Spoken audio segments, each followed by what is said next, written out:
yours. Um, Pasok niyo yung sarili mo sa characters mo. First of all, binasa ko muna yung script. Tapos, inisip ko kung ano yung reaction ni Dan. I'm Dan here. Yung characterization ni Dan is may mga specific na nakalagay na nakasulat. So, dinagdagan ko na lang siya ng konti para medyo, kasi syempre, pangatlong lead ko na rin ito eh. So, kumbaga parang gusto kong maiba yung character din sa mga previews. So, mannerism, habits, kung paano magsalita si Dan.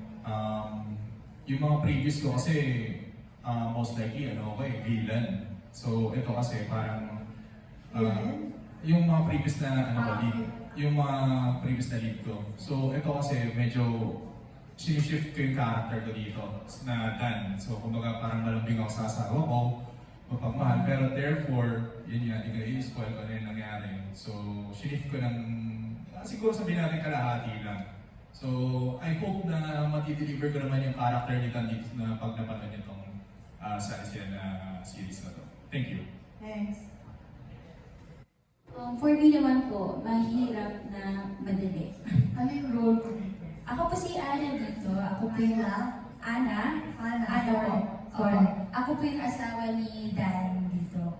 And masasabi ko po na mahirap kasi andun muna tayo sa madali.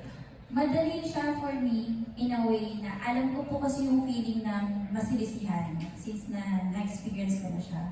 So alam ko yung sakit. Ang mahirap po is yung nangyari sa akin before is pag sa totoong buhay ko kasi sobrang galit ka talaga. Siyempre nasalisihan ka eh. Sobrang sakit nun. Mahirap kasi dito si Ana, sobrang rupok niya, sobrang bait niya, and nahirapan ako sa emotions na i-deliver ko kasi kunwari, magte-take kami ni Direk. Yung ibabato kong line, sobrang galit yung bigay ko. Ganyan, sobrang galit. Pinapabawas ni Direk. Huwag ka sobrang galit kasi mabait si Ana. Ganun po. Yun po yung experience ko. Thank you. For me naman, mahirap. Para sa akin mahirap kasi hindi ko po masyadong experience yung pag-aakit sa isang lalaki pa, hindi ko pa masyadong na-experience. Sino yung character mo dito? Ako po si Sophie, na jowa ko ni Gav. Yung parang mahirap ko talaga para sa akin kasi hindi nga, inaakit ko nga dito si Dan, parang hindi pa ako masyadong marunong umakit ng isang lalaki. Ano pa ba? Yan po. Thank you. Hello po. Ako po si Gab sa Salesian. Tatay ko po si Dan and girlfriend ko po si Sophie. Sa experience ko po talaga mahirap talaga. Lalo na yung hindi kasi ako sanay pa masyado magbato ng mga emotions kasi bago alam po ako. Katulad nung umpisa, hindi ko alam kung paano kayo deliver yung salita kasi hindi ko alam. Hindi ko naman naranasan yung yung makita ko ulit yung tatay ko kaya hindi ko alam kung paano kayo deliver na sabihin na na-miss ko yung tatay ko talaga ng sobrang tagal ko kasi hindi nakita gano'n. Sa other naman, katulad sa Betsy, mga gano'n, nahirapan din ako doon gawa ng wala akong masyadong experience sa mga ganong klase na kasi ayun po. Alright. Okay. Unang-una gusto ko tanong si Direk.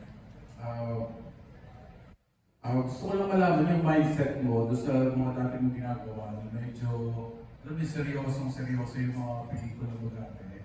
Yung mga sagutin na nahilig, mga kulig, yung mga Unless the Water is higher than the land. Yeah, oo. Medyo, instalado. Masyadong, seryoso.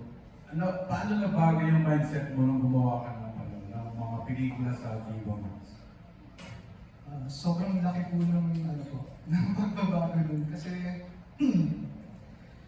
kung mako-compare niyo po yung mga previous projects ko, kunyari yung first two Cinemalaya films ko po na sa gabing na nahilig ng mga komedya na leads yan ako si Angel Aquino tsaka si Ricky Davao.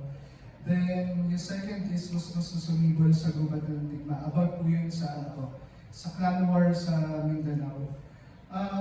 Kung mapapanood, kung napanood niyo po or naalala niyo, sobrang tahimik ng mga pelikulang yun. Silent movie na. Opo, parang ganun po.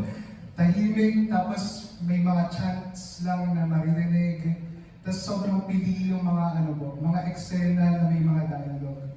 Pero pagdating po dito sa Viva Max, kailangan siyang balikin. Kasi iniisip na po dito yung parang yung audience. Na ano ba yung gusto ng mga manonood?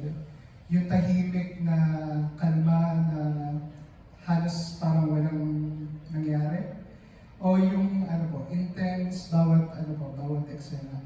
So, inaral po namin yan. Kaya lagi ko po na-mention si Direk Roman kasi malaking bagay po sa akin yung mga advice ni Direk Roman nung nag-start pa lang po ako sa Viva Max. Kasi nga po, hindi ko talaga alam kung paano siya gagawin na, kung paano ko babaliin yung yung treatment ko from Cinemalaya going to to Viva Max. So, ginayad po naman ako ni Direk Roman.